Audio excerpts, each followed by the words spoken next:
And that has always stuck with me. Like, yeah, Yeah. you need to be able to concisely answer why you do what you do.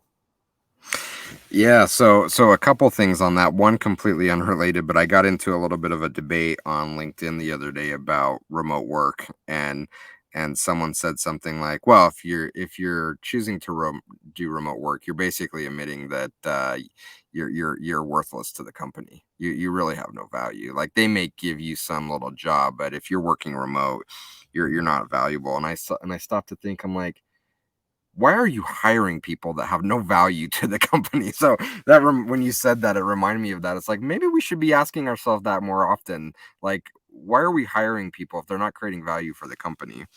Um, It and if gets we, lost in the day to day. yeah, People forget the why. and we need to remind people of that. And I think that's on executive leadership, and that needs to flow from the top down. Someone, whether it's Steve Jobs at Apple back at that time, or other companies, that needs to be set at the top and then flow down to the management team. So then it gets to Jim to say, hey, this is what we do here and why it's important. Oh, no, by the way, if you run into him in the elevator, be prepared to answer that. Yeah, it starts with leadership.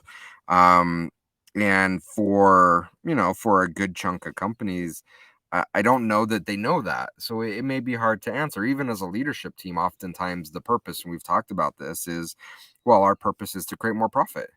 And in fact, there's a very real economic theory, and I can't remember the guy's name that published the theory on it, but there's a very widely held belief that companies only exist to create more profits. And if they're not creating more profits, then they're failing. And when that is your purpose, Jim doesn't care. Like, to go back to the line in Office Space, which is now what, 20 something years old, but And still it was incredibly prophetic. more true than ever, maybe even more so. Like, if Initech ships a few more units, I don't see another dime. Like, you don't care. Like, if our purpose is profit, is there any wonder why our employees have no idea what they do there and why they're valuable? No, the only value they have is to make the company more money, and employees don't care because they're not getting rewarded for that. There's nothing special about that to the employees. So I think that's a huge problem, and it leads to some very bad experiences, and we're seeing it right now. We're seeing, whether you want to call it the great resignation or migration or whatever you want to call it, that's because of this, because so many employees have been in these environments in which their purpose was creating more profit than we created the year before.